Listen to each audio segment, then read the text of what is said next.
So, good morning everyone. I am Kristemi Imobang. So, my topic today is all about components of table appointment. So, cleaning.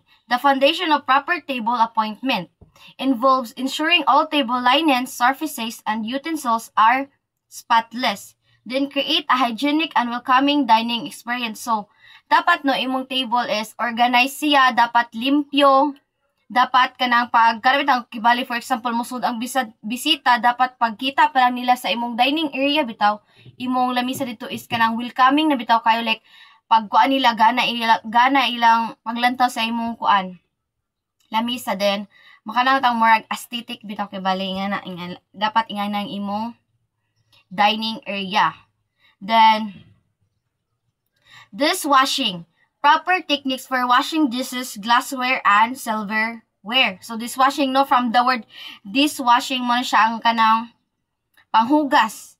Then, sanitizing. Importance of sanitizing surfaces to prevent the spread of germs. So, of course, kanang imong kibali manghugas kag baso, imo siyang isanitize kay para mas ma-ensure bitaw nimo nga ang germs is males pa siya, dapat para wala na hugaw. Then, polishing. Methods for polishing silverware and glassware to sparkling shine. So, pag human kibali nimo ka ng una, naghugas ka, nag-dishwash ka, ikaduha, nag-sanitize. So, polishing, ikatulo. So, imo na siyang trapuhan para mas kibali mo, kintab, kibali. Then, linens, washing, ironing, and staining removal for tablecloths and napkin. So, ang linens is mo na siyang stain removal for your tablecloths or napkin. So, dinnerware. Dinnerware refers to the set of items used for serving and consuming food during meals. So unsa ito siya, mo na siya ang mga items used nga para pag-serve bitaw and consuming food during magkaon na sila. So, this category of tableware encompasses a variety of items, each designed for a specific purpose and typically includes plates, bowls, cups, saucers, and various utensils. So, there are examples of dinnerware. So, number one is plates. So, naadering plates, no? Number one is dinner plate. The main plate for the entry. So, mo na itong mga usually nga ginagamit pag magkaunta nga kanang plato. Then, salad plate. So, smaller plate for salads or appetizer. So, kay appetizer pa man siya, dapat ang kuan siya kanang smaller siya kaysa sa atong usually nga ginagamit nga plato.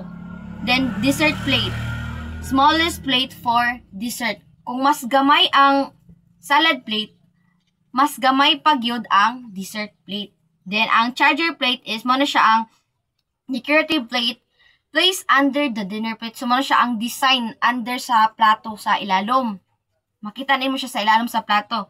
Then, napo example diri sa bowls, maning so, ang example pinaka na is soap bowl. Mo na siyang deep bowl for soaps and stews. Mo na siyang kuan kanang grabe kalayom nga bowl bitaw nga kanang gamay. Mo na siyang sa mga soap sa mong sabaw pag muhigop ka. Din sa salad bowl, larger bowl for serving salad. So, ang sa salad bowl mo siyang dako nga bowls. Then sa cereal bowl mo na siyang bowl for breakfast and cereals or side dishes. Kanang saktura kadakuon nga pang breakfast bitaw nimo nga magkuan kag cereals. Then kibalabot nga nimo siya milk. So, kana ara akong topic and that's it all. Thank you for listening.